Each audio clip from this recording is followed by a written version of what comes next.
jueves 7:14 de la noche. Vamos a dar inicio a la sesión de hoy. Durante estos 2 días hemos hecho un recorrido durante los diferentes, digamos, de las diferentes competencias que ustedes han venido desarrollando para culminar su etapa lectiva. Durante estos días hemos hecho revisión de las evidencias para efectos de que ustedes tengan claridad sobre todo qué es lo que tienen que entregar, y pues de paso pues verifiquen si han entregado, si no han entregado, y pues procedan conforme pues a las explicaciones que he ido dando, proceder a entregar. Bien, hoy llegamos al tramo final que corresponden a los módulos 5 y 6. Entonces vamos a entrar en materia para que no se nos extienda más de lo necesario la sesión. Les voy a compartir mi pantalla para entonces que procedamos.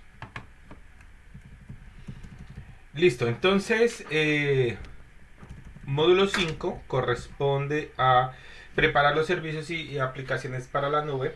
Hay que tener en cuenta algo con respecto a los módulos 5 y 6, ¿no? Los módulos 5 y 6 corresponden a la profundización de la técnica que ustedes están desarrollando. Como su técnico es de desarrollo de aplicaciones para la nube, hay dos componentes muy importantes en este contexto. El primero es que ustedes tengan la capacidad de desplegar infraestructura en la nube.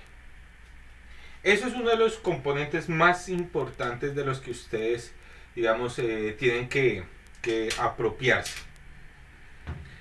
Hoy, y dada la tendencia del mercado, todo gira a que los servicios se van tercerizando, o todos los servicios de recursos de hardware se vienen tercerizando para grandes infraestructuras como lo son Amazon AWS, Google Cloud Platform, Microsoft Azure. Entonces estas son empresas que alquilan capacidad de hardware o capacidad de cómputo, como lo quieran ver. En esas infraestructuras de despliegue, al igual como en muchas otras tecnologías, se viene desarrollando y ha evolucionado de manera significativa. Inició con el tema de la virtualización. El tema de la virtualización permitió que yo pudiera repartir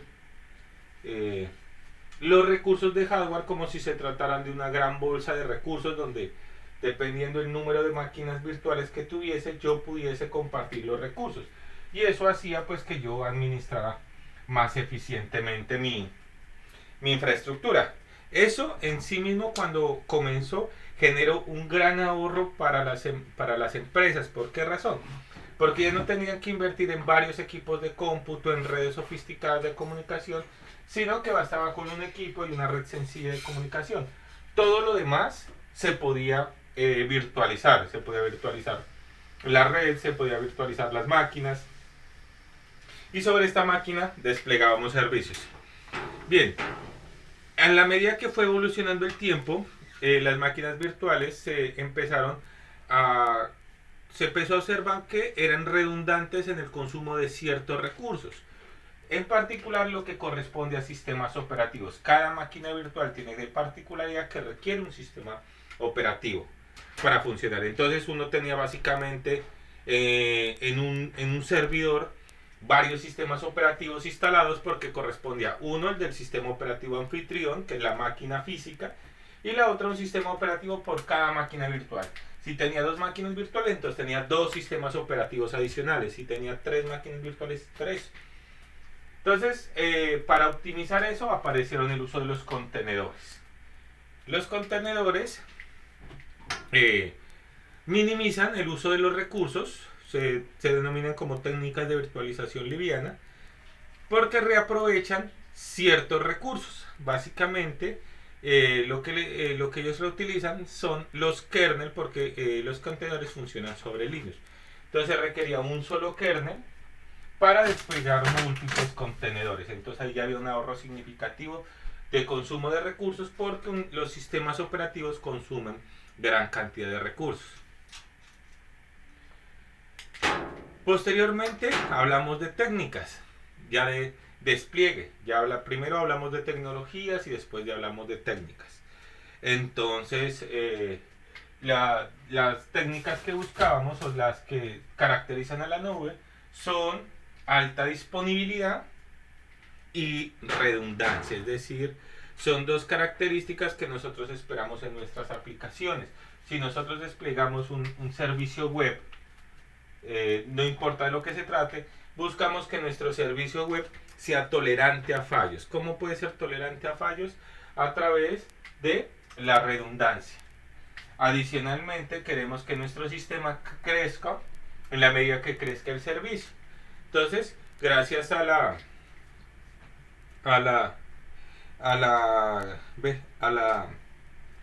alta disponibilidad, nosotros podíamos tener servicios que crecieran conforme crezca la demanda de nuestros servicios. Iniciar con servicios pequeños y luego ir adicionando servicios. Hoy, digamos, nosotros llegamos hasta la formación, hasta allí. Hoy, pues la tendencia del mercado va a uso más eficiente de los contenedores. Hoy se habla de unas tecnologías, por ejemplo, que llama Kubernetes. No sé si ya alguno tuvo pues la oportunidad de trabajarla o revisar por allí, pero ya los contenedores se llaman pods. Y los pods tienen una particularidad que son desechables. Cuando uno despliega un servicio, hay un máster que se encarga de desplegar el servicio en pods que van naciendo y destruyéndose en la medida que se van requiriendo. Bien, entonces, digamos, en ese contexto nace un conjunto de actividades de una competencia que se denominó,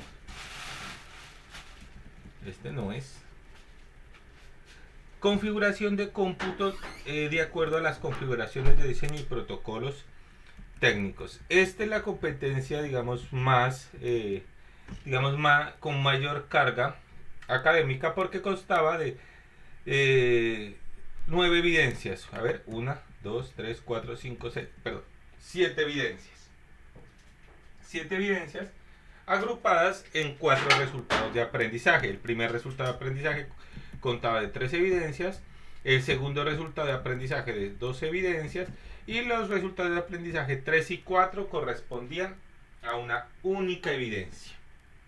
Entonces vamos a revisar estas evidencias para que ustedes entiendan el contexto de lo que tienen que hacer, qué debieron entregar, y de esa manera pues identificar si entregaron correctamente o no la evidencia.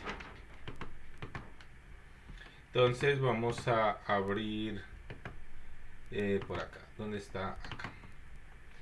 Vamos a abrir. Esperen, yo miro si ya me... Oye, está como hace 20 minutos con el 1, tratando de resolverme el 1%. Entonces vamos nuevamente a contenido del curso. Recuerden, contenido del curso. Y vamos a escoger módulo 5. El módulo 5 contiene las competencias técnicas de nube. Entonces aquí vamos a encontrar las diferentes competencias. Entonces la GA5 220 50 10 06. Entonces aquí vamos a encontrar. Entonces vamos a encontrar el primer resultado de aprendizaje, que es la actividad GA5-220 50 1106-AA1. Recuerden que esta actividad consta de 3 evidencias que están organizadas en este espacio. A través de estos botones, que son botones de navegación, puedo navegar entre las distintas evidencias. La primera presentación que ustedes tienen es simplemente una descripción de cómo pueden navegar a través de las distintas evidencias y las evidencias que vamos a encontrar aquí. Entonces miren que aquí vamos a encontrar cuestionario, taller, informe. Entonces, primera evidencia, un cuestionario acerca de requerimientos y hardware y software necesarios para el despliegue de soluciones informáticas. Ahí había un poquito de literatura respecto a virtualización, un poquito de contenedores, un poquito de internet. Bueno, eran, digamos, conceptos básicos que ustedes los pueden extraer de la guía de aprendizaje. aquí en carpeta material de formación, nosotros encontramos conceptos básicos de redes y networking. Allí van a encontrar todos los elementos que necesitaban para poder realizar este cuestionario. Cuando ustedes ejecutan el cuestionario, el sistema, en este caso Territorium, va a desplegar 10 preguntas. Vamos a ver si me las despliega a mí. A ver, vamos a ver. A ver, no me las está desplegando. Vamos a ver si le damos un control R, a ver. Entonces vamos proyecto, módulo 5, guía de formación, guía de aprendizaje, ver evidencias. Opa, este no era. Es la primera. Perdón, cogí la que no era. La A1, pero es de la G. Este viene el módulo 3, es el módulo 5. Aquí está. Entonces la primera actividad es un cuestionario. Ver evaluación. Bueno, el cuestionario no lo está abriendo por una sencilla razón. Porque la fecha para presentar el cuestionario ya caducó. O sea, la fecha estaba hasta el 25 de mayo. Si alguno de ustedes presentó el cuestionario y lo perdió o no lo ha presentado, entonces le pido que me solicite a aperturarle el cuestionario para que lo puedan presentar. Entonces, de hecho, lo voy a... ¿todos lo presentaron o hay alguno que no lo ha presentado el cuestionario?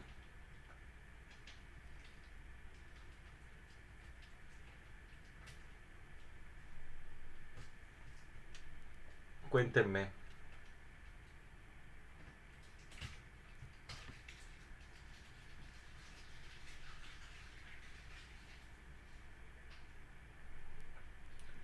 Ok, listo. Yo les preguntaba si ya presentaron el cuestionario correspondiente a módulo 5, que era un cuestionario en línea de 10 preguntas de selección múltiple, digo de selección única, de selección múltiple.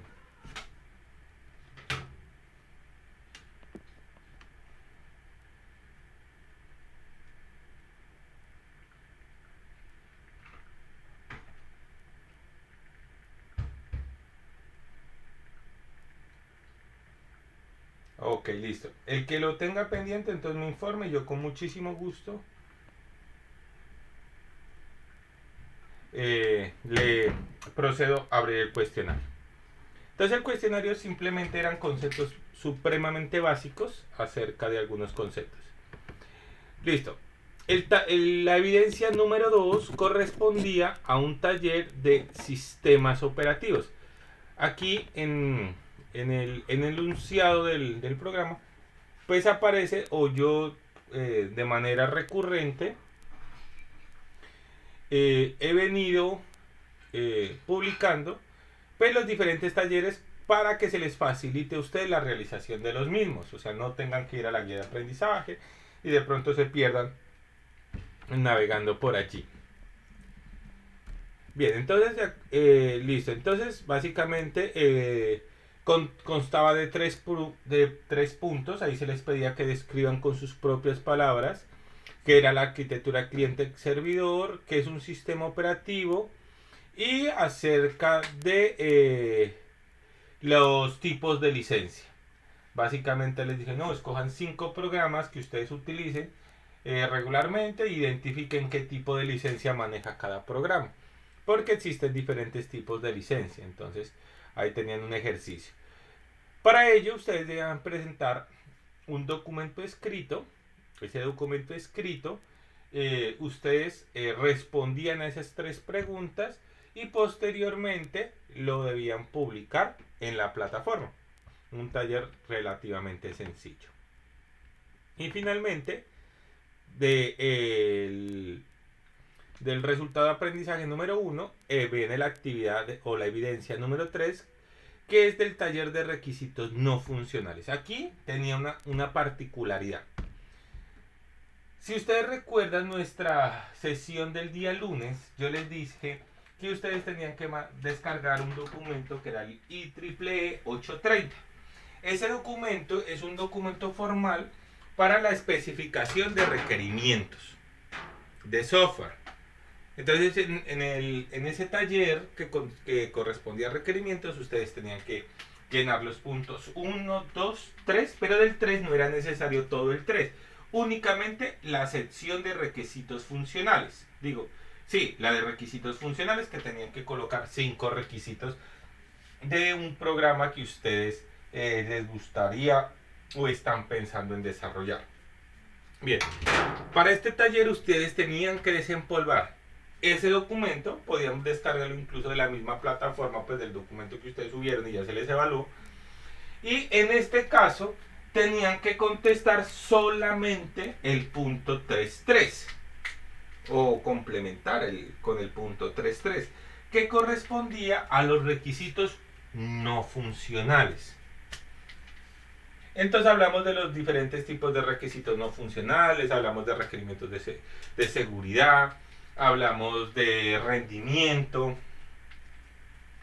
hablamos requerimientos de diseño, bueno, diferentes tipos de requerimientos que se asocian al aplicativo, que no corresponden a funciones específicas, pero que son componentes muy importantes dentro del producto a entregar en algún momento.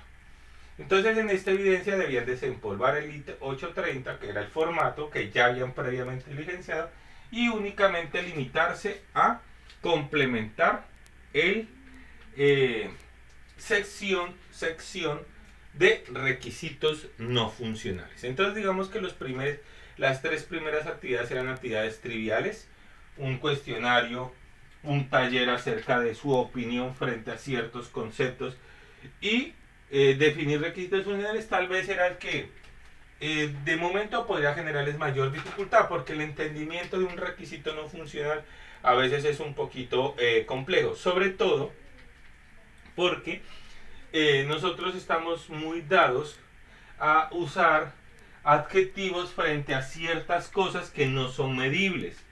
Por ejemplo, cuando decimos que el software sea rápido, pero entonces uno empezaba a definir cómo mido que un software es rápido o lento. ¿Cómo hago para, como todo requerimiento, yo tengo que tener unos criterios de aceptación que me sirven para chequear si el requerimiento se cumple o no? Entonces yo me pregunto cómo hago para identificar que es rápido o no, o sea, cómo yo puedo medir y en qué punto de manera cuantitativa puedo decir es rápido o decir es lento. O cuando nosotros utilizamos adjetivos como el mejor, entonces, ¿qué es mejor? ¿En qué momento se es mejor y en qué momento no lo es? O por ejemplo, respecto a bonito, que sea bonito o agradable. Entonces, uno suele definir requisitos que sea una interfaz agradable al usuario. Entonces uno dice, bueno, bonito, agradable, ¿cómo hago para medir? ¿Cuándo defino es agradable y no es agradable? Entonces requería, de cierta manera, que ustedes pudieran esos elementos que a veces resultan, digamos, cualidades de los productos más que funcionalidades, se puedan medir. Entonces ahí se les dio unos elementos para que ustedes pudieran definir de manera muy específica requerimientos que se permitieran medir de manera cuantitativa, es decir, que yo a través de alguna validación pueda decir se cumplió o no se cumplió. Entonces de todos los talleres creo que este era el que les podría representar mayor dificultad. Esto entonces correspondía a estas 3 evidencias, correspondían al resultado de aprendizaje, planear actividades de configuración del hardware y dispositivos de cómputo y sistemas operativos necesarios. Ese es simplemente el nombre. Bien, posteriormente venía el resultado de aprendizaje número 2, que consta de 2 actividades: un mapa conceptual y un informe técnico de virtualización y contenedores. El mapa conceptual era relativamente trivial. a ustedes se les presentaba una lectura de Cloud Computing, que estaba aquí en material de formación. Mire que aquí estaba Cloud Computing. Se les pidió leer ese documento y a partir de ese documento elaborar un mapa conceptual. Recuerden que los mapas conceptuales son mapa de conceptos, no damos definiciones, sino que identificamos conceptos y relacionamos conceptos a través de líneas. Cuando dos conceptos están relacionados con una línea, entonces decimos que hay algún tipo de relación entre esos conceptos, o hay algún tipo de asociación de esos conceptos, o que un concepto depende del otro concepto, o es que está inmerso. Y desplegamos los conceptos de lo general hacia lo específico, empezando con el concepto más importante, que es Cloud Computing, y así desarrollando todos los conceptos que hacen parte de esas tecnologías. Bien, este también considero que era un taller fácil, realizable, y aquí llegamos con el tema de virtualización. Aquí ya se puso un poquito complicado el tema. En el tema de virtualización y contenedores, a ustedes se les pidió que lo hicieran de manera sencilla. Es decir, se les pedían realizar ciertas cosas que eran como laboratorios, porque requerían que ustedes desde su casa, dentro de su ambiente de trabajo, donde regularmente realicen las evidencias, debían montar una máquina virtual, una sola, una única máquina virtual. En esa máquina virtual debían desplegar Docker. Para eso habían dos caminos, uno muy largo y otro era muy corto. Solo que el corto ustedes lo conocieron una semana después. Pero en el momento de plantear esta evidencia, a ustedes se les propuso el camino largo. ¿Cuál es el camino largo? Tenían que descargar una imagen de un sistema operativo. Se sugirió que lo hicieran con Ubuntu Desktop. Que descargaran la versión de Ubuntu Desktop y posteriormente sobre esa versión instalaran Docker. Entonces ahí hay unos pasos. Algunos instalaron, les fue muy bien, y por ejemplo no solo instalaron Docker, sino instalaron Docker Desktop, que es una versión visual que resulta muchísimo más cómoda para las personas que apenas están introduciéndose en el mundo de los contenedores. Pero esa era la ruta larga. Bueno, y sobre ese contenedor desplegar cualquier tipo de servicio, el que quisiera. Y eso simplemente era utilizar un contenedor que previamente existía en Docker Hub. Entonces podía ser un servidor web, una base de datos, bueno, un proxy, un servidor de correos, bueno, un servidor DNS, un servidor DNA, bueno, lo que quisiera. Pero desplegarlo y que se pudiera, que se genere la evidencia de ese despliegue. Eso, digamos, fuera la ruta más larga. Posteriormente a la semana, yo hice algo para la siguiente evidencia, pero que le servía para esto. Yo les monté una imagen de un sistema operativo Linux que se llama Arch Linux. Es un sistema operativo muy liviano, no es un sistema operativo visual, pero tenía Docker instalado. Es decir, que si ustedes bajaban esa imagen, la montaban en una máquina virtual, ustedes ya tenían resueltas las dos primeras partes del taller. Tenían una máquina virtual y tenían un Ubuntu, tenían un sistema operativo con Docker. ¿Qué hacía falta? Desplegar un servicio. Pero desplegar un servicio era tan fácil como correr el Docker Run, que es un comando. Docker Run, y bueno, los argumentos que vienen. Pero se limitaba esta evidencia a ejecutar un único comando. Nada más que eso.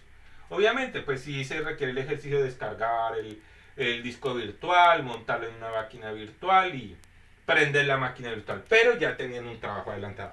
Eso les servía para esta evidencia. Aunque eso se desarrolló para la evidencia número 3, para la evidencia de contenedores, era perfectamente utilizable y se lo manifesté a ustedes. O sea que quien no haya presentado esta evidencia puede utilizar la imagen que yo previamente les compartí, montarla en una máquina virtual, prender la máquina virtual, y lo único que tienen que garantizar es que sobre esa máquina virtual corra un servicio con Docker. Pero ya está el sistema operativo y está Docker instalado. Bien, entonces allí terminaría esta competencia, pues serán dos evidencias, el mapa conceptual y ese taller tipo laboratorio. Luego vienen dos evidencias que son eh, relativamente les generaba cierta carga de trabajo. Entonces nos íbamos acá a la AA3, aquí ya cada competencia tiene su propia evidencia. Entonces aquí tenían que realizar un laboratorio donde debían demostrar o evidenciar el uso de alta redundancia y alta disponibilidad. Para ello, yo les sugerí construir un clúster con una tecnología que se llama Docker Swarm, que se escribe Swarm. Con Docker Swarm ustedes podrían construir un clúster. En esos clústeres los contenedores ya no se llaman contenedores, sino se llaman nodos. Y podían desplegar servicios. Entonces la evidencia constaba de dos partes. La primera era poder construir el clúster. Con el clúster ustedes ya están dando redundancia porque los clústeres pues tienen ese principio. Ya están generando un sistema redundante porque hay muchas máquinas. Y posteriormente ustedes desplegaban servicios que se desplegaban sobre el clúster. Estos servicios ya de manera automática y gracias a la tecnología de Docker Swarm ya contaban con alta disponibilidad. Entonces eran dos conceptos. De hecho hicimos un laboratorio, yo les mandé un video en la cual pues hicimos el paso a paso de cómo montar ya unos aprendices. A partir de eso hicieron soluciones muy interesantes. Me gustó que, por ejemplo, que aunque no vimos el tema de Docker Compose, muchos lo utilizaron para desplegar arquitectura y eso es muy bueno. Por ejemplo, para los que trabajan con contenedores, es decir, solo con contenedores, el Docker Compose permite construir en base a código infraestructuras que son rápidamente desplegables. Entonces yo puedo tener, por ejemplo, un sitio web totalmente funcional desde un script de Docker Compose. Entonces yo allí defino la máquina virtual para el servidor web, la máquina o el contenedor para el servidor web, el contenedor para la base de datos o cualquier tipo de contenedor que yo requiera. Por ejemplo, unos utilizaron contenedores para envío de correos con SMTP, unos usaron unos contenedores ya mucho más elaborados, por ejemplo, para desplegar páginas web con se me fue ese sistema gestionador de contenidos. Bueno, se me fue. Bueno, pero entonces hacían soluciones bien interesantes y eso era el propósito digamos, de estas clases. Nosotros damos las bases, les damos un vistazo, una pincelada de las tecnologías y ya corre por cuenta de ustedes ir profundizando. Bien, y finalmente llegamos a la última actividad correspondiente al resultado de aprendizaje número 4 y tenía que ver con ciberseguridad y gestión de clientes. Este era un tema digamos un poquito ajeno a lo que veníamos trabajando, pero muy importante, es decir, que se complementa muy bien. Y se trata de proteger nuestros sistemas de información. Cuando nosotros nos enfocamos al despliegue de servicios en la nube, pues obviamente significa que esos sistemas van a estar accesibles en Internet. Y eso significa que van a estar expuestos. Por cuanto era importante que ustedes conocieran las técnicas o al menos las buenas prácticas para la protección de ciertos sistemas. Entonces en este taller la primera parte correspondía a que ustedes pudieran identificar a partir de las prácticas existentes y las que se les mostró durante la conferencia en línea, cuáles eran relevantes, cuál podría aplicar dentro de ese proyecto que ustedes quieren desarrollar, y en base a eso pues seleccionaron las técnicas, seleccionaron las herramientas que les permitieran ya sea monitorear o mitigar o defender su servicio web. Entonces allí ustedes podían desarrollar de acuerdo a ese contenido pues lo que ustedes consideran pertinente. La segunda parte de esa evidencia correspondía hacia la gestión del cliente. Entonces, la gestión del cliente es todo el servicio de postventa. Recordemos que hoy ya no se habla de vender el software, hoy se habla de tercerizar el software, casi de arrendar prácticamente. O sea, nosotros arrendamos el software, por lo cual nacen un nuevo conjunto de responsabilidades tanto para el proveedor como para el cliente. Bueno, por aquí nos contaba que bueno, nos dice acá lo que yo les presento para quienes quieran perfeccionar. Bueno, ahí dejo como un curso en videos de 54 videos. Hoy es de la tendencia, o sea, si ustedes van por el lado de despliegue de aplicaciones en la nube, ustedes tienen que conocer muy bien el tema de contenedores e ir más allá. Entonces es supremamente relevante. Bien, ahí les he hecho pues una cuña que igual le echaron el martes. El SENA tiene un convenio con Microsoft. Ustedes cuando entran a Territorium, cuando entra cuando ustedes entran a Territorium, vamos a darle, esperen, yo me salgo de acá. Eso, cuando ustedes entran a Territorium, hay unos banners informativos. Uno de los banners es, bueno, creo que está en Territorium, pero sin autenticarse. Vamos a ver si me deja ingresar sin autenticarme.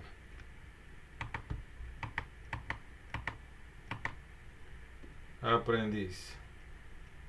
Vamos a ver. No te dejes engañar. Aprender más fácil. Bueno, yo les envié el PDF de esa convocatoria. A ver, espérenme, yo me salgo de acá porque creo que está en la página principal de Territorium. Salir. Y les cuento un poquito acerca de ese convenio. Sí, aquí está, en la página principal de Territorium. Vamos a ver si están. Aquí está. Se llama Semillero de Aprendices 2022. ¿En qué consiste? El Semillero de Aprendices es un convenio que se articula entre Microsoft, el SENA y muchísimas empresas. Y les estoy hablando realmente de empresas grandes, no, pocas son las empresas pequeñas, de empresas grandes. Es decir, se articula academia, se articula producción y se articula el tema de práctica profesional, para que lo tengan presente. ¿En qué consiste esta convocatoria? Los aprendices de los diferentes técnicos, como ustedes, se pueden inscribir y realizar una serie de desafíos. Los desafíos son cursos cortos.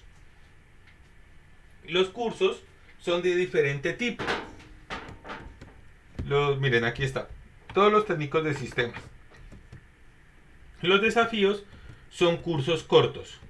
Más o menos creo que son de 40 horas cada curso corto. Bien, en esos cursos ustedes van a aprender diferentes tecnologías. Vean, son de 52 horas, más certificación, más tutorías. Vean, entonces los datos eran Data Analytics, ciberseguridad, Power Platform y desarrollo. Entonces ustedes escogen cualquiera de estos 4 y lo empiezan a realizar. Si ustedes realizan el curso y lo ganan, es decir, cumplen con los objetivos del desafío, ustedes van a quedar inscritos en una base de datos para prestar en calidad de aprendiz SENA en diferentes organizaciones. Por ejemplo, ya hay algunos aprendices que han hecho ese curso, lo han aprobado y ya han sido llamados para vincularse como contrato de aprendiz o en la modalidad de contrato de aprendiz. Entonces es una muy buena forma, primero, de profundizar en conocimientos con tecnologías específicas, ¿no? Y la segunda, esa ventana que se abre para que ustedes puedan conectarse con la industria y ustedes puedan hacer la práctica profesional de esas habilidades adquiridas. Por ahí nos levantó la mano, creo que Camilo.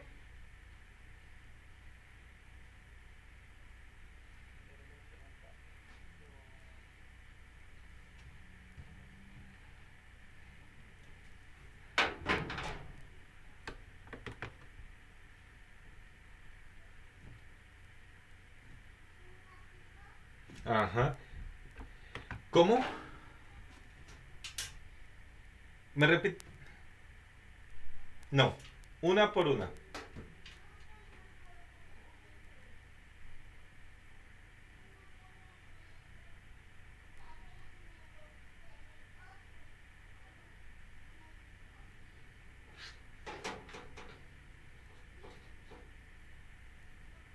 No creo, no es necesario en las 5 porque creo que son varios. Creo que es con uno es suficiente.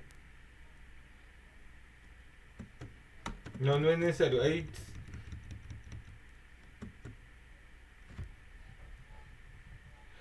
Bueno, es como esto está por fuera de la plataforma del SENA y se hace a través de la plataforma de Microsoft, que creo que se llama Microsoft Learn. Eh, no sé cómo son las condiciones realmente. Tendrías que escribirte y revisar. De todas maneras, les voy a volver a compartir el contenido. Pues la siguen el 99%. Miren, muchachos, y eso está antes de iniciar la sesión con ustedes. Miren, acá les voy a colocar la...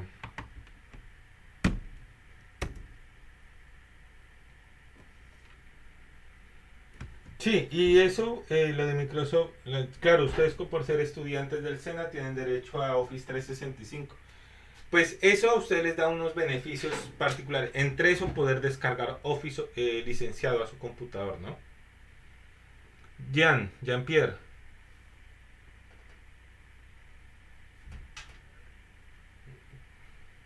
Señor.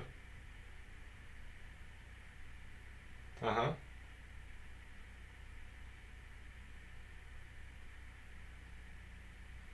No, ninguno. No, ninguno porque, o sea, realmente, si bien es un convenio, está dirigido hacia aprendices SENA, eh, realmente ellos manejan una plataforma totalmente independiente, o sea que no creo que haya dificultad. Si te dejó escribir y te llegó la notificación de inscripción, de todo debió salir bien. No tengo información de que debe ser específicamente. Ok. Bien, entonces seguimos. Entonces, bueno, entonces la actividad número 5. Bueno, ya la vimos la actividad número 5. Entonces, la de gestión de clientes, ustedes tenían que presentar allí hablamos de algo que se llama acuerdos de nivel de servicio. Básicamente, el acuerdo de nivel de servicio es un contrato que se hace entre el cliente y el proveedor de software, donde se establecen cómo van a ser las interacciones, cómo se va a prestar el servicio del que se contrata, cómo van a ser las condiciones frente a todo el tipo de interacciones. Yo les dije que se centraran en la parte de mesa de ayuda. Generalmente esa es como la parte más relevante y es cómo se atienden los eventos que requieran soporte. Entonces ahí se establecen unos horarios, unos canales de comunicación. Digamos que realmente importante era esa parte, les pedí que se centraran allí. Bien, y con esos 5 temas, bueno, y con esos temas se cerraba lo que correspondía pues a la competencia de programación en la nube. Bien, esta competencia, este módulo 5, era era ligeramente diferente a los anteriores. ¿Por qué razón? Resulta que yo les había mencionado que casi todos los módulos de manera general tenían una única competencia técnica. Pues resulta que este módulo, el módulo 5, tiene dos competencias técnicas. Dos. Esas competencias técnicas corresponden a un tema llamado DevOps, o que es un acrónimo de Developers Operation, o desarrollo de operaciones. Entonces, esto costaba simplemente dos evidencias. Las dos evidencias básicamente los quieren introducir a una cultura de trabajo. DevOps no es en sí mismo una práctica, no es en sí mismo un sistema, no es en sí mismo un framework de trabajo, sino es una cultura organizacional o una cultura orientada hacia las empresas que producen software, básicamente. Y lo que busca estas prácticas es, a través de unos principios, mejorar básicamente dos aspectos. La primera, la calidad del software. Y la segunda, las entregas o la velocidad. Entonces, básicamente, estas prácticas se enfocan en dos conceptos muy importantes: en el desarrollo continuo y en la entrega continua. Entonces, en la primera parte del taller, que corresponde al código 220.50.11.21, entonces básicamente iniciamos con el primer taller.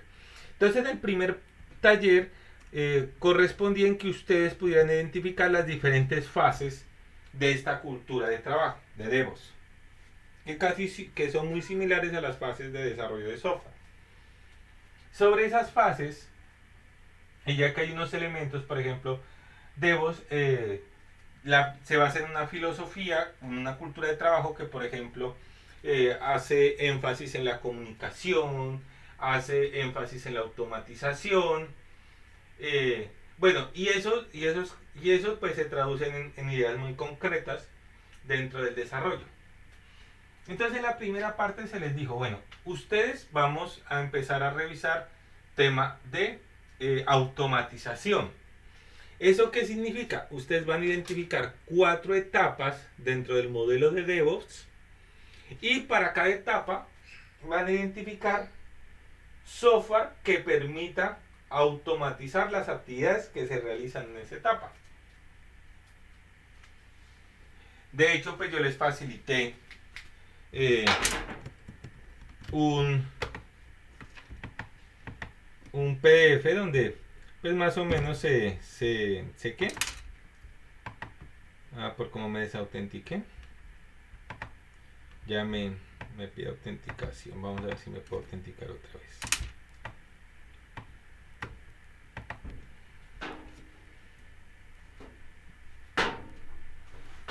Vamos a ver.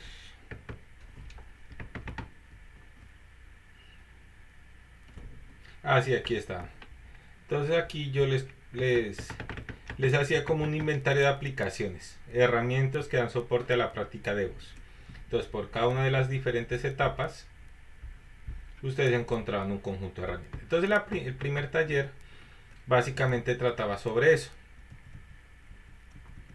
Entonces, debían identificar por lo menos 4 etapas que fueran de su interés y describir cuáles serían como las herramientas que permitirían su implementación exitosa. Eso era como lo que se solicitaba. Entonces decía, bueno, no, yo en el desarrollo, en la planeación, en la prueba, en el despliegue. Entonces ustedes cogían la etapa y decían, no, para esta nosotros usamos este conjunto de herramientas porque consideramos importante por esta y esta y esta razón. Entonces era básicamente lo que tenían que hacer. Bien, eso con respecto al primer taller.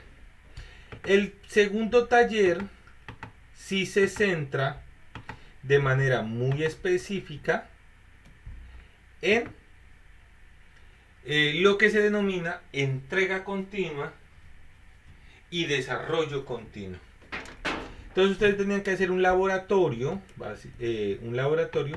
en el cual ustedes pudieran a través de capturas de pantalla mostrar la implementación de entrega continua y desarrollo continuo. Para la entrega continua yo les pedí que ustedes crearan una cuenta en GitHub, en cualquier plataforma Git que existiera. Ese estaba por acá. En cualquier plataforma Git. GitHub, Bitbucket. Y descargarán Git y lo instalarán en su computador. Una vez instalado Git en su computador, ustedes lo debían sincronizar con su cuenta de GitHub o Bitbucket, la que consideran. Allí, en ese punto de la sincronización, ustedes ya estaban demostrando desarrollo continuo. Entonces lo que se tenía que hacer era simplemente demostrar la integración. Y para el desarrollo continuo yo les pedí que hicieran el commit de Git. ¿Qué es el commit de Git? Que ustedes iniciaran un proyecto en su computador, crearan algunos archivos, hicieran un commit de esos archivos para que estos se replicaran en Git. Allí entonces estamos demostrando la entrega continua. Entonces en eso consistía este taller. Nosotros teníamos por una parte instalar Git, por otra parte crear la cuenta en Bitbucket, GitHub, luego sincronizar esos dos. Ya una vez estuviera sincronizado nuestro Git con nuestra cuenta en línea, entonces simplemente generábamos un proyecto y hacíamos commit de ese proyecto. Y eso era el alcance de ese taller. Entonces miren que esta competencia de DevOps, si bien pues es una segunda competencia, pues era una competencia muy fácil de desarrollar.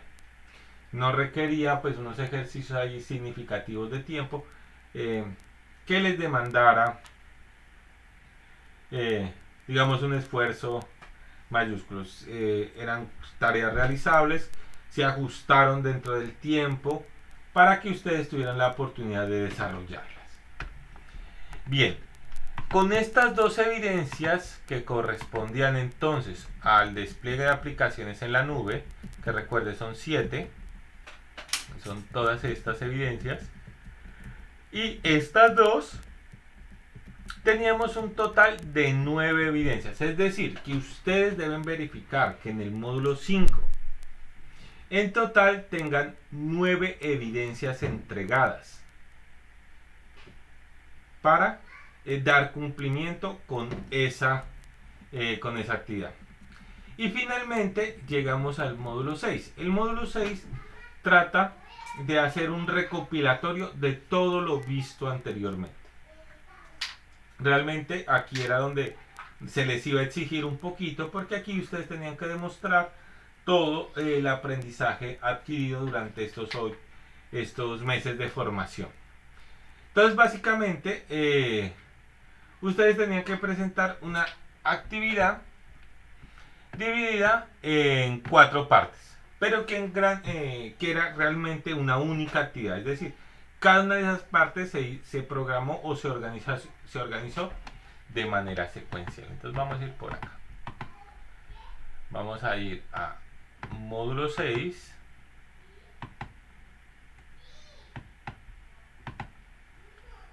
Guía de aprendizaje.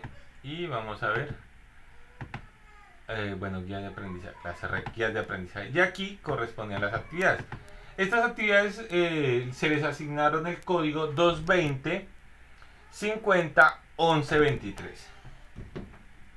Entonces, las 4 actividades son realmente una única actividad, lo que más vista desde un enfoque,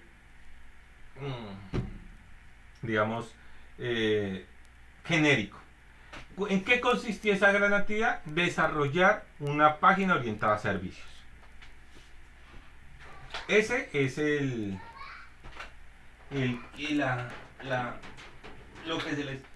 lo que se les había pedido.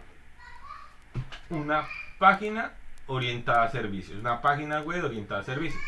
Básicamente ya lo que ustedes desarrollaron en las diferentes actividades fueron las tecnologías que debían usar. Entonces, bien, en el primer taller que se les asignó y del cual hicimos una práctica, consistía ¿qué es esto? Esto es el estudio de los conceptos del funcionamiento web, soportar la arquitectura, las tecnologías, reconocer el funcionamiento de la web de este taller. Sí, no me acuerdo. Esperen, yo me ubico a ver si es que me ubiqué. Si me ubiqué bien. Ah, ok. Discúlpeme, ya me contextualicé. Bueno, entonces el primer taller era básicamente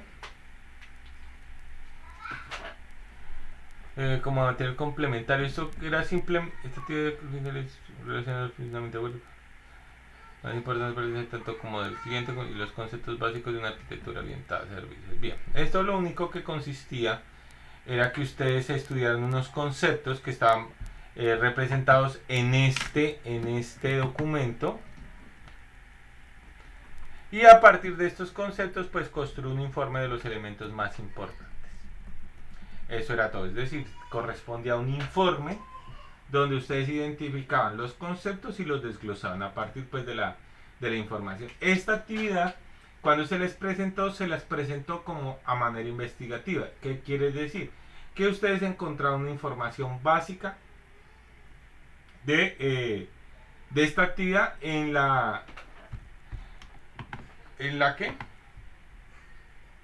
guías formativas. Sin embargo, si ustedes miran el instrumento de evaluación,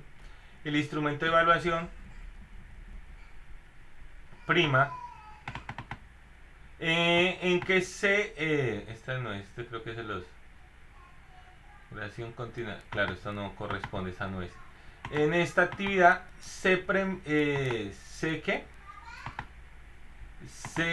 ponderaba o se destacaba el hecho de que ustedes fueran más allá de las fuentes presentadas. Es decir, que el trabajo en un muy buen porcentaje del trabajo correspondía a ir más allá. Si ustedes, por ejemplo, representan el trabajo y solo utilizaban el material de la guía formativa, que es el que está acá en módulo 6, material de formación, ustedes como máximo podían obtener de una puntuación de 1 a 100, 70. Para los que fueron más allá de esa guía formativa, es decir, consultaron en internet, revisaron documentación técnica especializada, a ellos se les premiaba con 3 puntos adicionales, con 30 puntos adicionales. Por eso la importancia de ir más allá de esta actividad, que era esta, que aquí.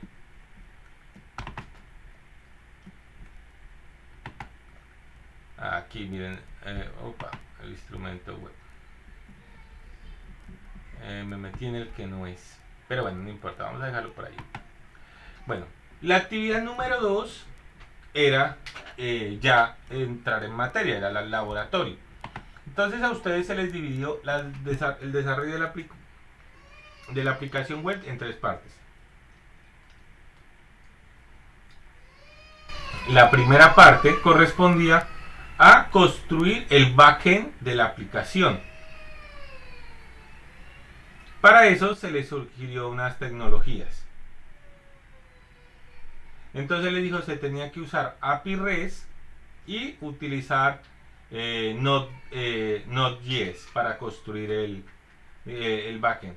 Lo que se les pedía no era una implementación completa, sino que ustedes sean capaces de mostrar que podían implementar servicios basados en API REST. Es decir, la capacidad de generar información, pero a partir de objetos JSON. Todo lo que se suponía, por ejemplo, que en una página normal la respuesta del servidor sea un HTML, en su caso nosotros respondíamos era un objeto JSON. Entonces de eso se trataba de que inicialmente ustedes pudieran implementar algún servicio que sea consultado de internet y cuya respuesta sea un paquete o un objeto JSON. Bien, esa era la primera parte de la página web. La segunda parte de la página web correspondía el desarrollo desarrollar la interfaz, o sea, desarrollar como el bosquejo o el prototipo de la página web. Aquí en la guía del curso nosotros encontrábamos unas buenas prácticas, unas recomendaciones para el diseño, para la navegación. Entonces básicamente usaban unas técnicas como las que vemos acá, que se llamaban crear mockups. Bueno, creo que le dicen make-up. Bueno, no sé, estoy un poquito confundido con la pronunciación. Mockups, perdón. Porque webcast es otra cosa. Mockups, donde yo hago unos artes visuales, unos diseños artísticos de cómo serían las páginas web. Y simulo las interacciones a partir de generar como storyboards. Entonces yo genero un mockup que es una representación visual de cómo quedaría mi página web. Y por ejemplo, si pasa un clic aquí, creo otro mockup que sería cómo se vería la página después de darle esos clips.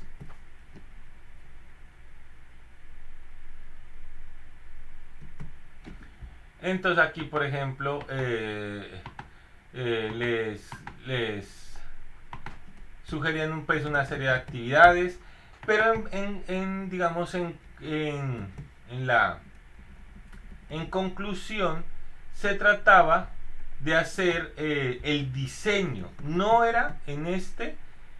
correspondía propiamente en generar la interfaz web. No era necesario, sino proponer los diseños. Lo que pasa es que existen aplicaciones que a partir de esos diseños web nos podíamos botar el HTML, el CSS de eso que nosotros construimos.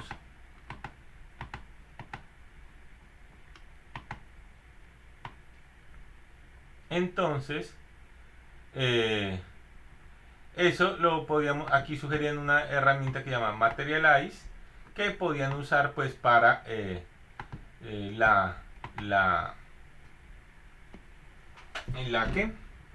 pues para la realización de los diseños. Entonces la actividad 2 se centraba en la parte visual, en cómo debería quedar el diseño visual de su página web.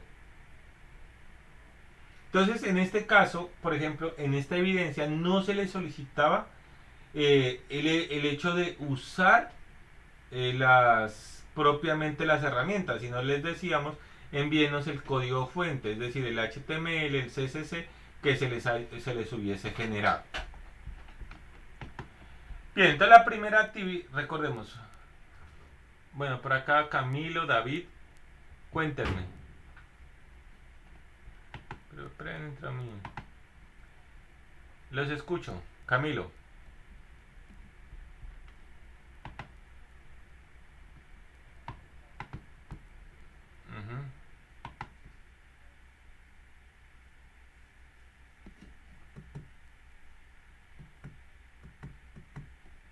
Sí.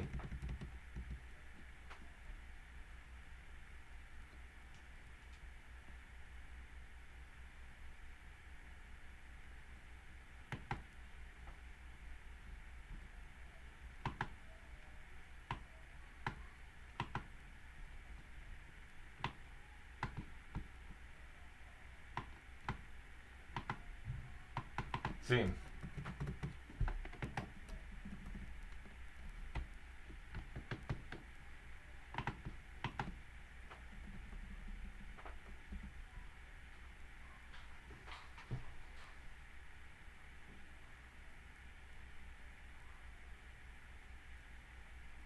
Sí, sí.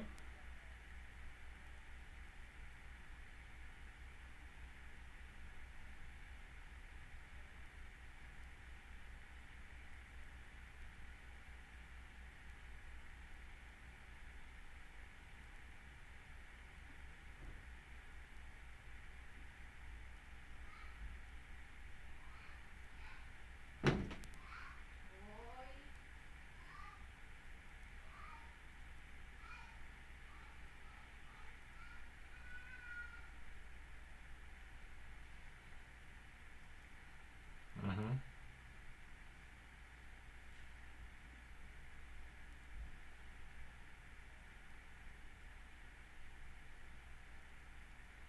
ujú,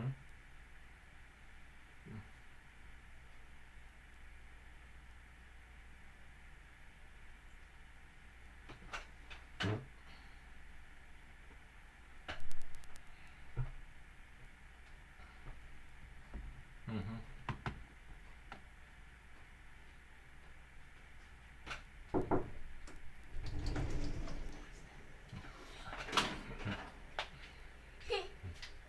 Te amo. Estoy dándole clase a unos señores. Y yo aquí voy a ayudarle a papá. Voy a ayudarle. No hace falta, bebé. Gracias, pero te amo. Voy a Gracias. ayudarle. ¿Por qué? Porque ¿dónde está papá? ¿Qué? ¿Dónde está? Y voy a ayudarle. Amiguito. Voy a No, estoy aquí nomás. Yo no me voy a mover de acá, La bebé. veo grave. No, sí, voy a Nueva York, ayudarle. Y voy a ayudarle. Me lo llevo. Ahí me lo cuida la piloca. Ujú.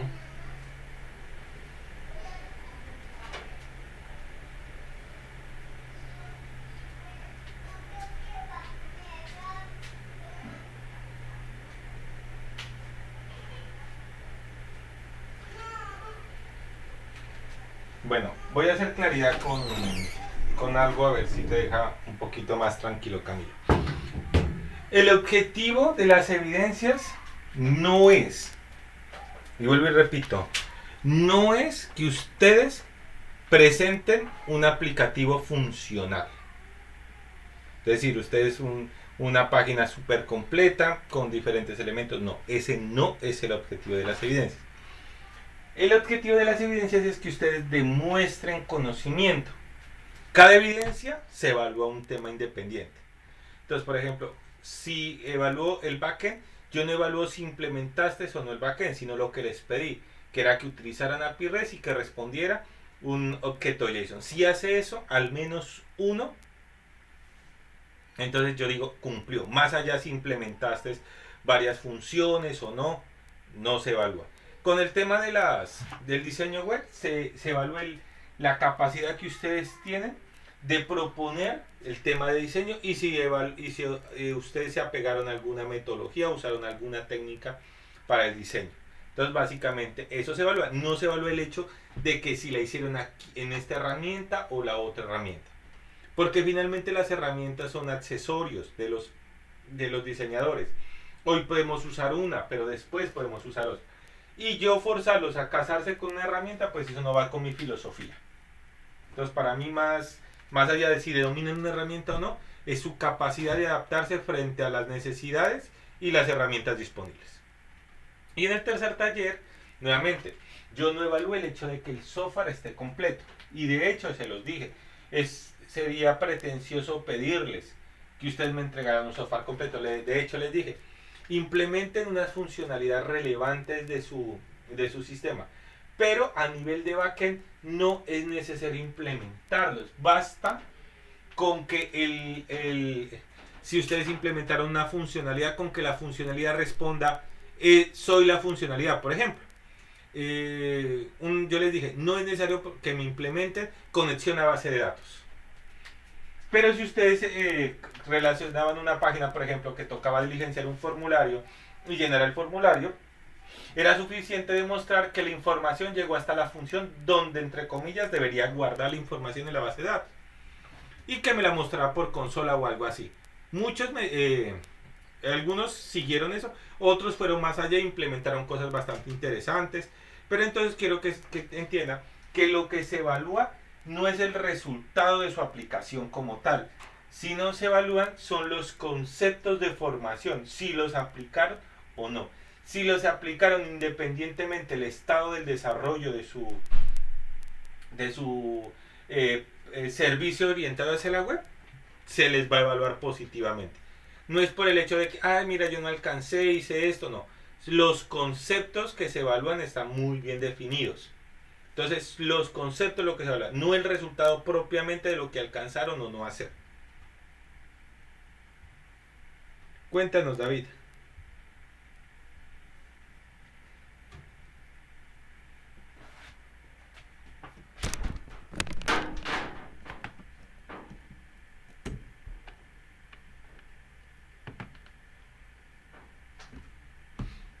Ah, bueno, yo te...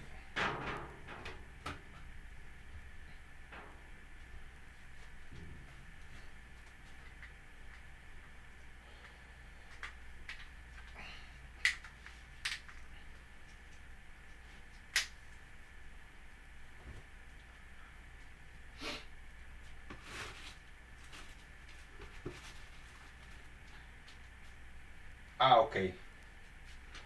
Listo.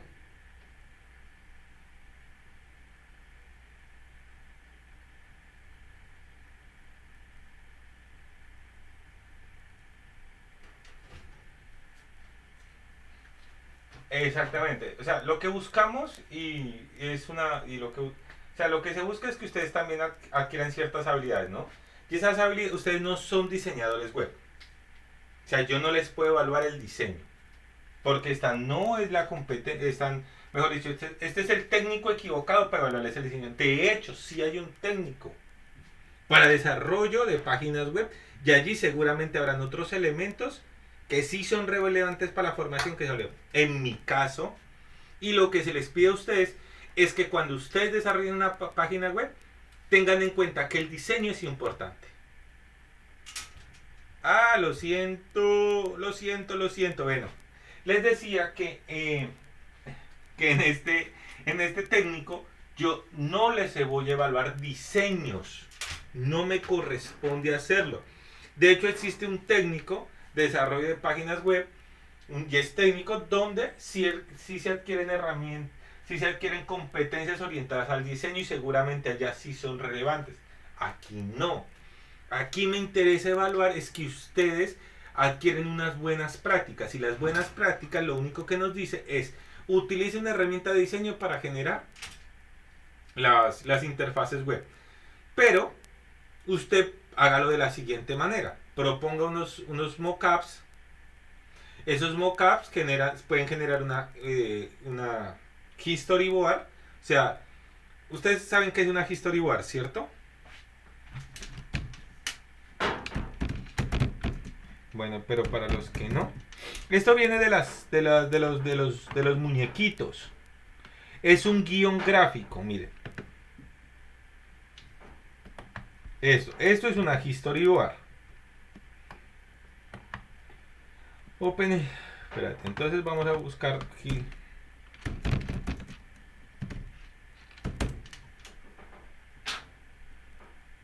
Entonces, miren, esto es un mockup.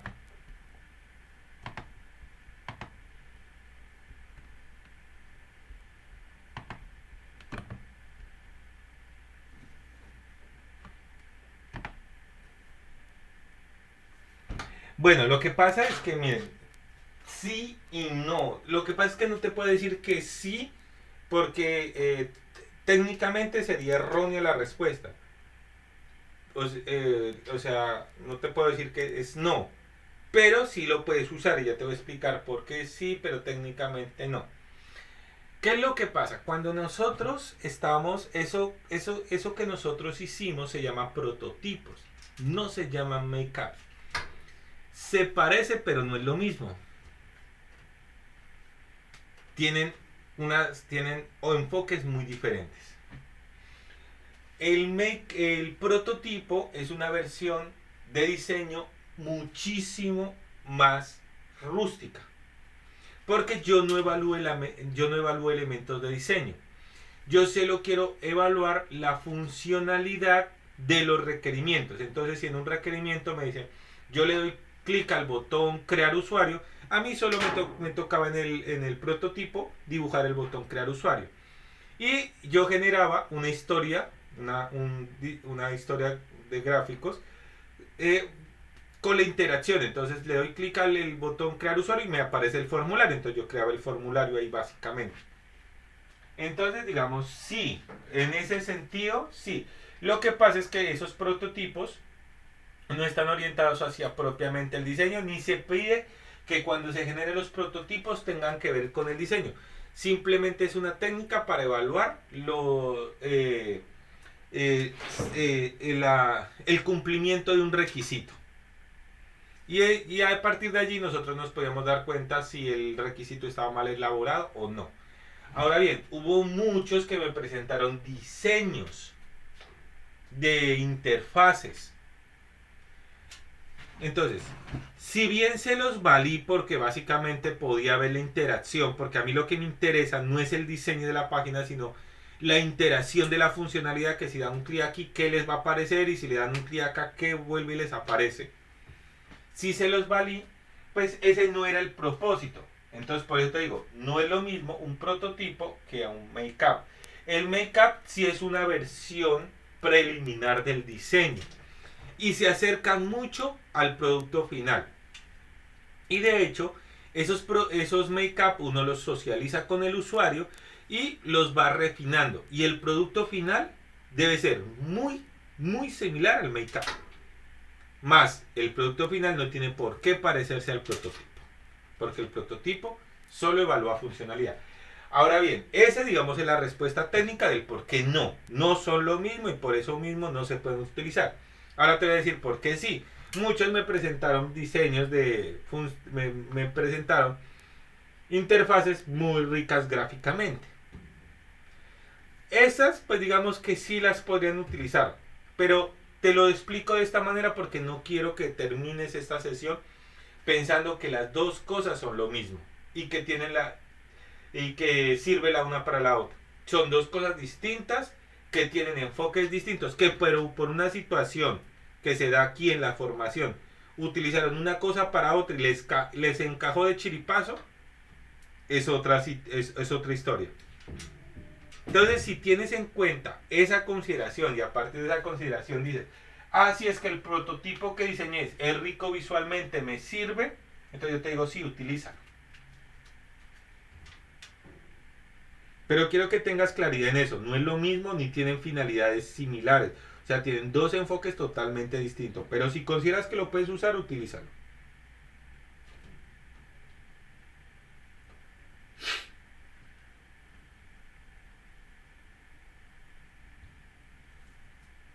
Ok, entonces, aquí se llaman esto, wireframes.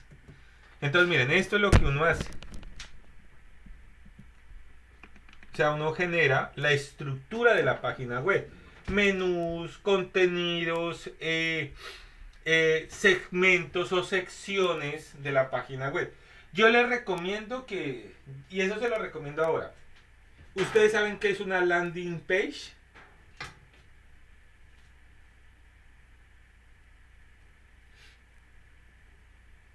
¿Alguno ha escuchado el término de landing page?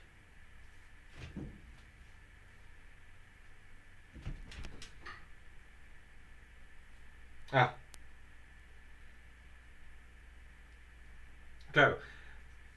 Ajá. Antes cuando las empresas generaban páginas, pues las empresas grandes hacen muchísimas cosas, tienen muchísimos productos, muchísimos servicios, y esos se vuelven innavegables. Son menú tras menú tras menú. Y eso genera algo que se llama desgaste cognitivo. Hacen que el usuario se desgaste dentro de la navegación y se pierda. La landing page es una técnica para creación de páginas web donde se crea una única página web. pero segmentada, o sea, o dividida por segmentos.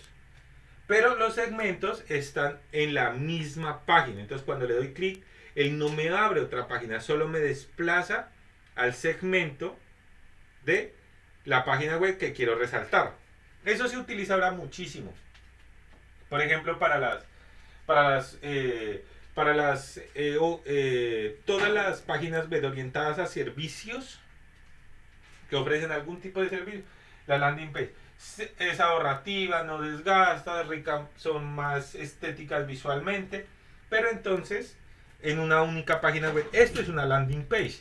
Si le da clic, seguramente lo desplaza acá, si le da clic, lo desplaza acá, si le da clic acá, lo desplaza acá.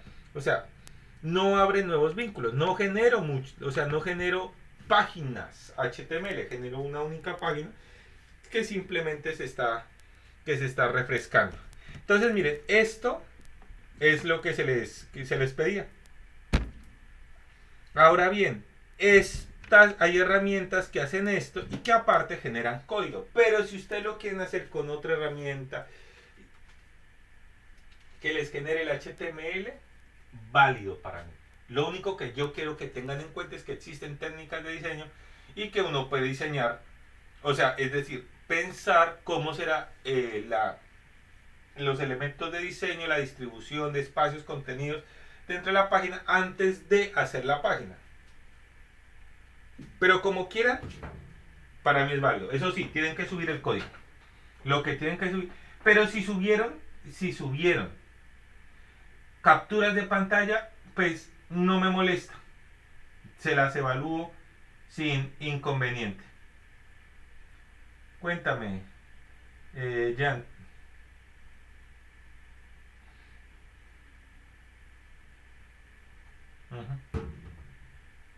Sí.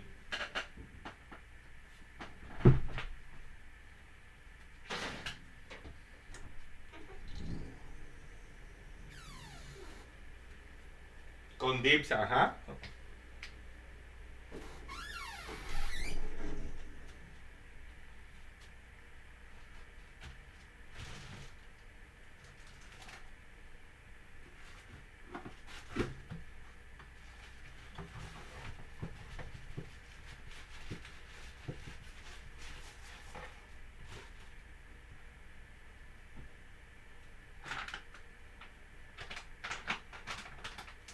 Normalize.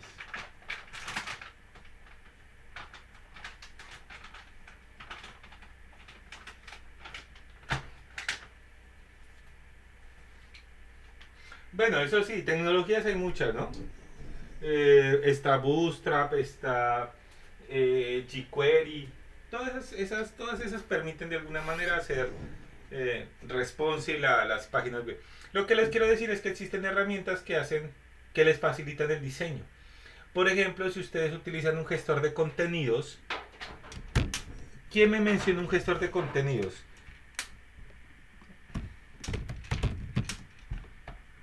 Alguien me mencionó gestores de contenidos.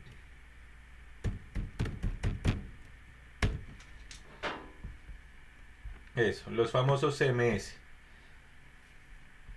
Los gestores de contenido, hay unos que tienen un componente para diseño de páginas web. El que más utilizan ahora, que de hecho el 85% de las páginas lo utilizan. Solo que se me va el nombre, hay unos, yo no sé qué me está pasando. No estoy descansando bien, pero se me están yendo los nombres. ¿Quién me recuerda un nombre de un gestor de contenidos?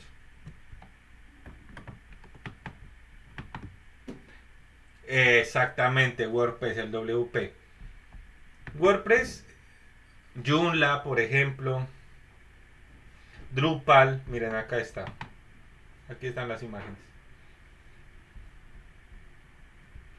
Miren, aquí está WordPress, Drupal, Joomla. Este Magento es esta es una tienda en línea, ¿no? Pero estas dos se llevan digamos, dominan el mercado.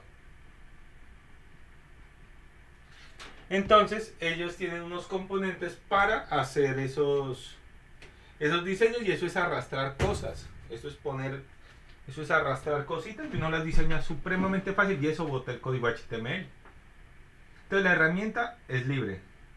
Libre, libre, libre, libre de hacerla. Como quieran. Los escucho. Camilo.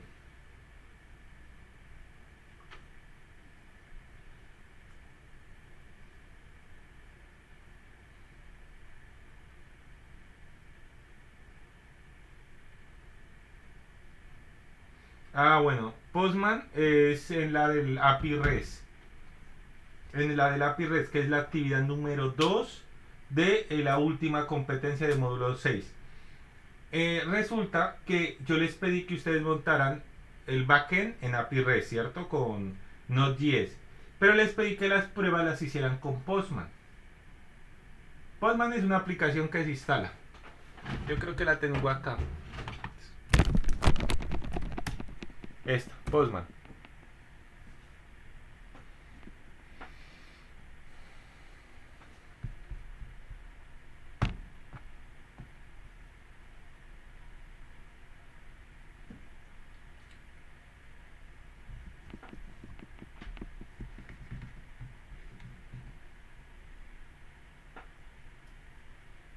Ujú.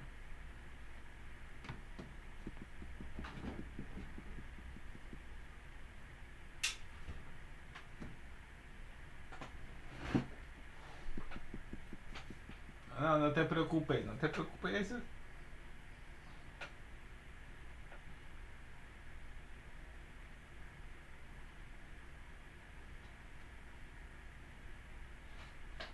Es la actividad número 2. Si quieres adjuntarles en la actividad número 2. O sea, del módulo 6.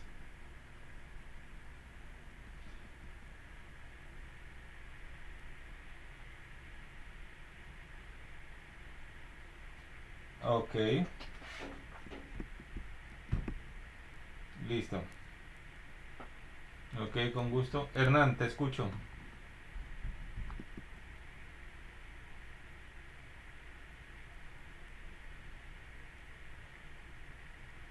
Sí, sí, sí. Muchos lo han hecho, pero ven, yo te hago, o sea, sí, si la recibo y para mí yo lo puedo abrir y revisar, no tengo ningún problema. Te hago esa observación, ¿por qué razón?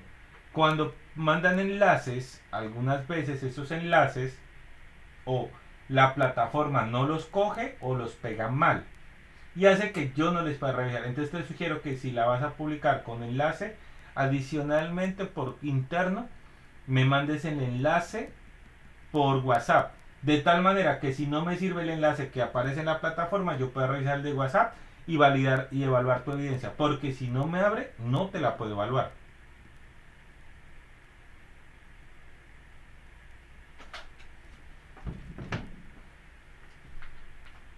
Sí, sí, sí, como...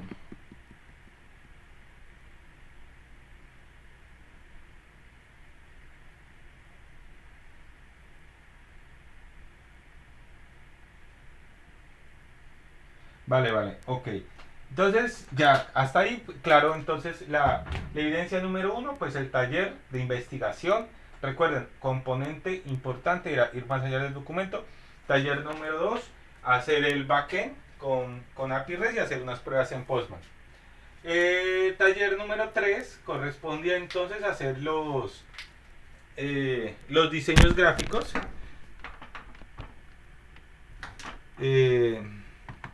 Cerré la paginita que estaba. El nombre gráfico realmente se llama así. El nombre técnico es realmente así, wireframe. Pero bueno, ustedes ya guiones gráficos. Bien, eso es... o lo hacen con lo que quieran.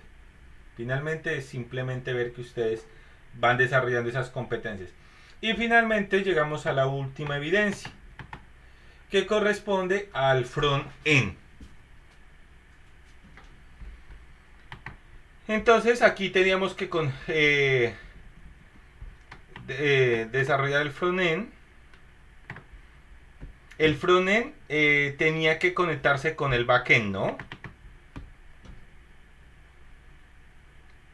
Entonces la idea era que ustedes cuando presenten su trabajo número 3 desarrollen el frontend que sea capaz de conectarse con el backend. ¿Eso qué significa? Independiente del framework de desarrollo que ustedes usaran, Laravel o no sé, el que ustedes utilicen o hayan utilizado, o si no utilizaron y lo hicieron pues a codiguito a mano, que también era válido.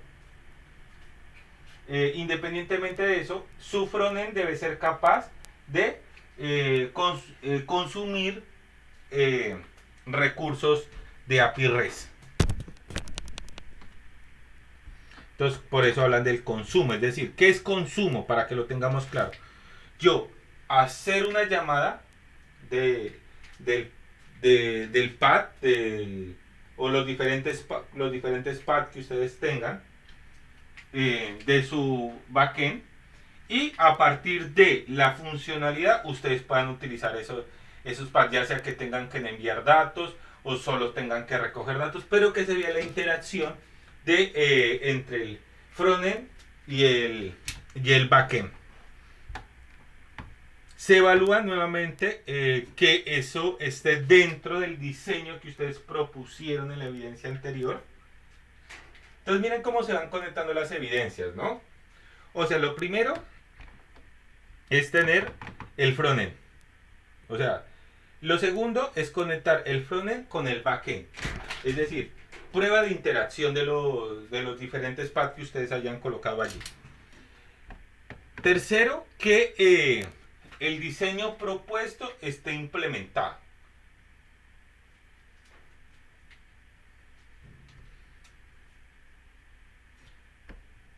Y luego se pide hacer el CRUD de la información. O sea, la consulta, la modificación y la eliminación de datos.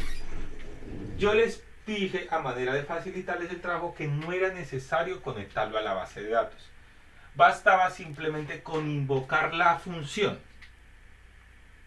O sea, la función de actualizar, la función de eliminar o la función de consultar. Y simplemente dentro de la función usted respondía en una cadena de texto, ya sea por consola o por el diseño, donde diga el objeto tal se guardó, pero que se puede evidenciar que evidentemente pues ustedes mandaron información, esa información llegó dentro de la función y la funcionalidad pues hizo algún tipo de proceso, así sea imprimir la información que le llegó. No era necesario, pero ustedes lo hicieron. Hubo aprendices que lo hicieron y lo hicieron bastante bien. Lo hicieron con Mongo.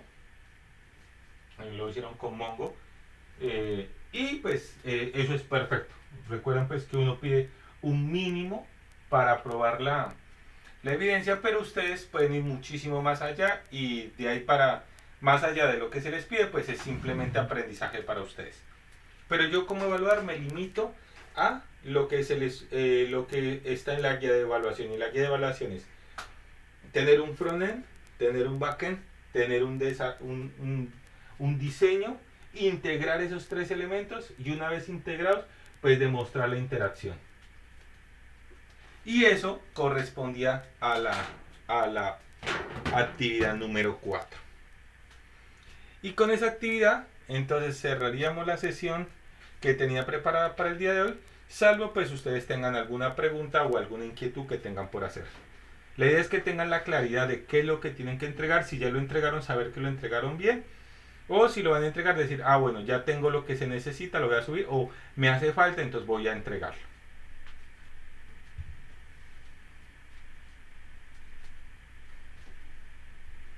Señor.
Sí.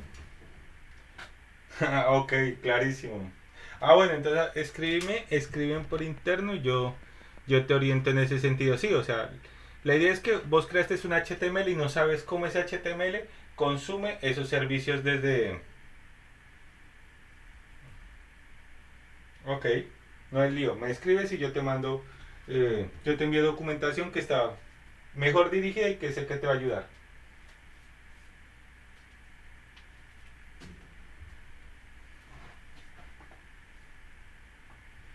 Listo muchachos, si no hay más preguntas, entonces les deseo una muy feliz noche. Señor David.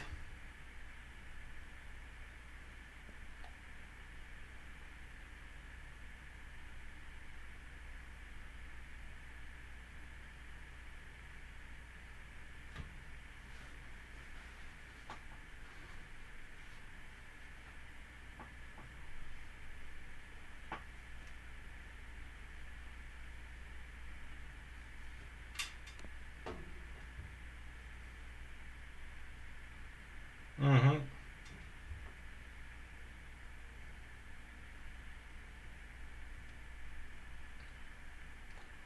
Dale, no te preocupes. Yo les había comentado que yo tengo que enviar una información, muchísima documentación. Eso es que una de las, digamos, una de las dificultades de la enseñanza es que esto se vuelve demasiado procedimental. Entonces hay que mandar informes, de informes, de informes, de informes. Y entre todos los informes que tengo que enviar está uno muy particular que son las evidencias no calificadas. Entonces seguramente cuando yo envíe ese informe van a estar contenidas las tuyas. ¿Y eso con qué objeto se hace? Para que la coordinación asigne un instructor que califique y vos tengas tus notas. Pero eso allí sí toca esperar hasta que asignen el instructor. Por mi parte, pues yo te digo, no, ya estoy subiendo notas, algunos ya las tienen, otros no, pero entonces ya es cuestión de par de días que ya las tuyas estén publicadas. Uh-huh.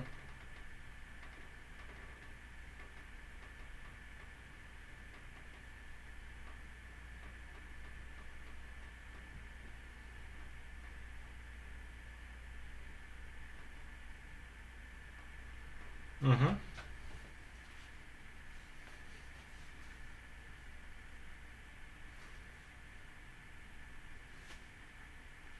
Sí, no, las que no hayan visto a ustedes no se les pueden exigir. Ya lo que les dije, lo que va a pasar es que la coordinación les va a dar como una especie, o sea, les va a dar el aval de iniciar la etapa práctica, pero en algún momento les va a programar esa actividad para que ustedes se conecten y la tengan que ver. Li-